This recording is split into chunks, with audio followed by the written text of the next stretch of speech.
All right. A man in Texas was sentenced to 50 years in jail for stealing $1.2 million worth of fajitas. Yeah. Gilberto Escamilla was a government employee who had come up with a system where he was rerouting tortillas or fajitas rather that were going to a detention center he worked at and selling them out of his house on the side. Mm-hmm. I love the thing that's great about this is that like he found a loophole. He was a government worker. He was like, oh, I can place these orders, kind of be the middleman, sell them again. This is happening over years and years. One day the delivery guy shows up and he's like, I've got your hundreds of thousands of dollars worth of fajitas. And they're like, we don't serve fajitas here. And he's like, It was an 800-pound delivery of fajitas that arrived. And driver's like, I drop them off every week.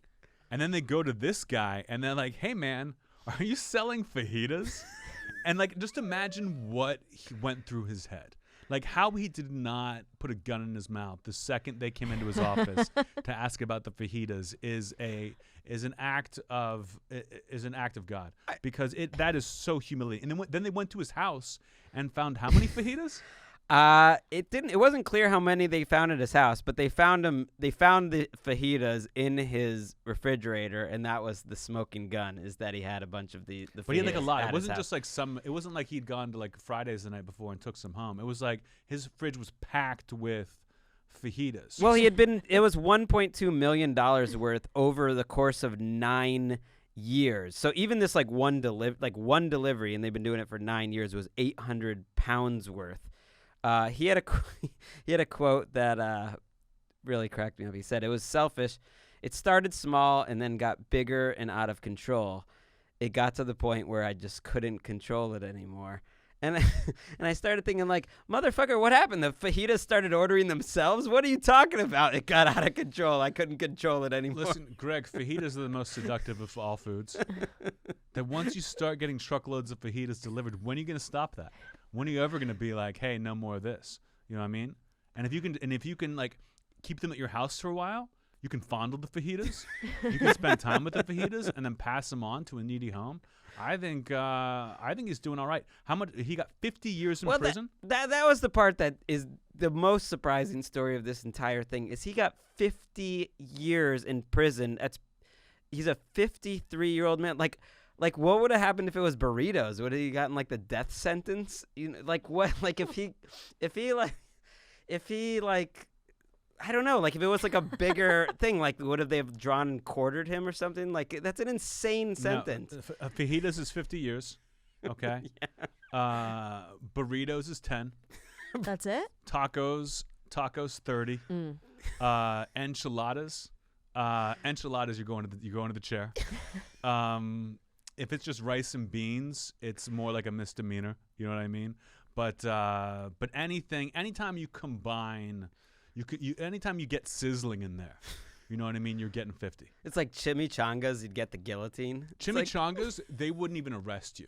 They would just start shooting. I thought you were just going to be like, thanks. No one really likes chimichangas. Everybody likes chimichangas. What's the best Mexican food? They're all great. I wouldn't want to have to choose one. Me neither, but I feel like tacos.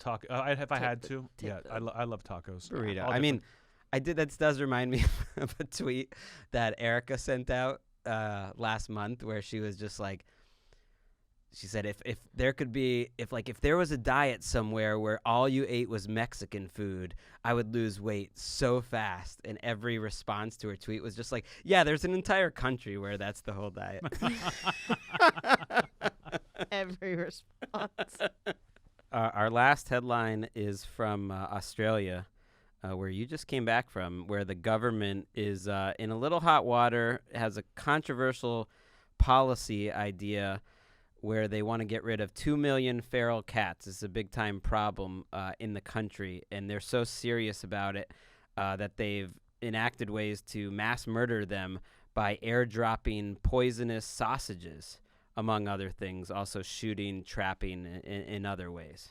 So they're just gonna drop them over the entire country, like the entire country of Australia, or is it like one like island or something where they have too many feral cats? I think there's certain areas where the feral cats, they're trying to get them into one area by dropping the sausages, and then the poison takes them out. Because the cats will eliminate all kinds of life. They'll take out like birds that have been that only live in Australia. So it's like is a big deal to keep that population under control.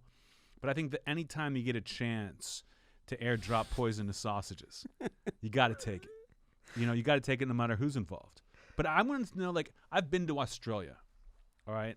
I've been to all over Australia, different parts. There are going to be some people who eat those sausages. There are Australians who, if they saw a sausage fall from the sky, they would put it in their mouth.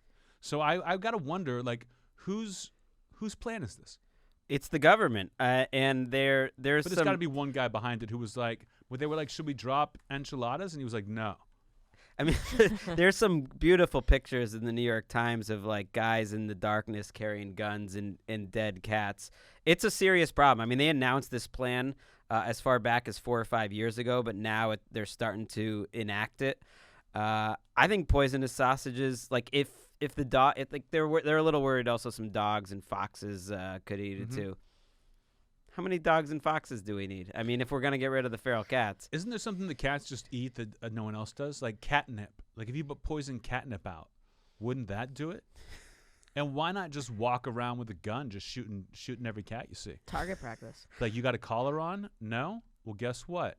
You'll never wear one. I mean, you're about to go down. That is part of the plan too, is trapping and shooting and killing them.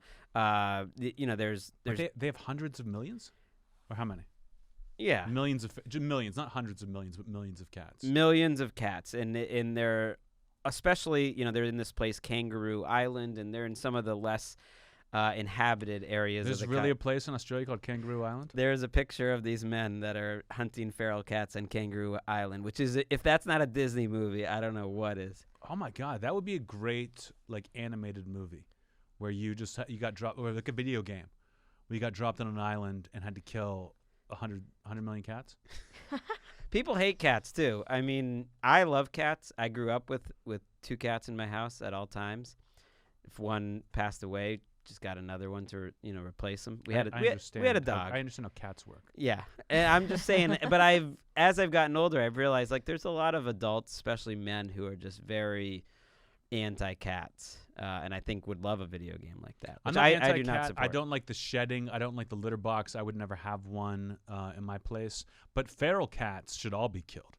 Feral cats are terrible, terrible creatures, and they're nothing like regular cats. Or they're smarter than the rest of us. One of the reasons why they're dropping these poisonous sausages is that people who hunt and trap cats and have been hired by the government essentially are convinced that the cats learn about it. That like if you capture them once, they're too smart to get captured twice. Once shot at, you get a couple, but then you're never gonna get them again. And the only way to do this is with the poisonous sausages. Mm-hmm. If you remember the movie Batman Return or The Dark Knight, Alfred, the butler, tells a story about hunting a jewel thief in the jungles, and they finally caught him. They just burned the whole jungle down. And I think that's what you got to do with Australia.